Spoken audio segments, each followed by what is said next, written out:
టాలీవుడ్ లో వారసుల ఎంట్రీ అంటే ఉండే జోషే వేరు. అందులోనూ పవర్ స్టార్ పవన్ కళ్యాణ్ వారసుడు అకీరా నందన్ వెండితెరపై ఎప్పుడు కనిపిస్తాడా అని మెగా అభిమానులు ఎంతో ఆసక్తితో ఎదురుచూస్తున్నారు. అకీరా ఇంకా ఏ సినిమాకు సంతకం చేయలేదు, కనీసం కెమెరా ముందు కూడా రాలేదు. కానీ సోషల్ మీడియాలో ఆయనకు ఉన్న క్రేజ్ చూస్తుంటే ఇప్పటికే ఒక స్టార్ హీరోకి ఉండాల్సిన ఫాలోయింగ్ కనిపిస్తుంది. తాజాగా అడవిశేష్ చిత్రం డెకాయిట్ హిట్ సందర్భంగా వరుస ఇంటర్వ్యూలలో పాల్గొంటున్నారు.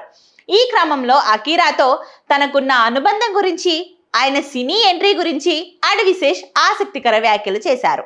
అకీరా నందన్ కోసం అడవిశేష్ ఒక ప్రత్యేకమైన కథను సిద్ధం చేశారంటూ గత కొంతకాలంగా ఫిలిం నగర్ లో వార్తలు వినిపిస్తున్నాయి. ఈ ప్రచారంపై అడవిశేష్ స్పందిస్తూ అసలు విషయాన్ని బయటపెట్టారు. అకీరా గురించి అడవిశేష్ మాట్లాడుతూ, అకీరా వ్యక్తిత్వం, ఆయన ఆలోచన తీరు చాలా పరిణితితో ఉంటాయని శేష్ ప్రశంసించారు.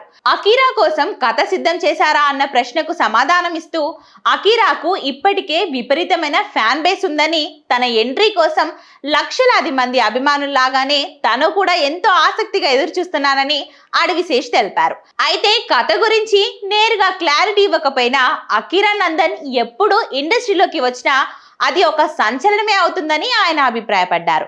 ఇక మరోవైపు అకీరా నందన్ ప్రస్తుతం విదేశాలలో సంగీతంలో శిక్షణ పొందుతున్నట్లు సమాచారం.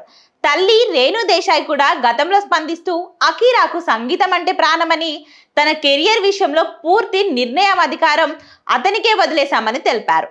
పవన్ కళ్యాణ్ సైతం తన పిల్లల ఇష్టాలకే ప్రాధాన్యత ఇస్తుండటంతో అకీరా నటుడిగా వస్తాడా లేక సంగీత దర్శకుడిగా తన ప్రయాణాన్ని మొదలు పెడతాడా అనేది ఇప్పుడు ఆసక్తికరంగా మారింది. ఏదేమైనా అడవిశేష్ చేసిన వ్యాఖ్యలు ఇప్పుడు సోషల్ మీడియాలో వైరల్ గా మారాయి.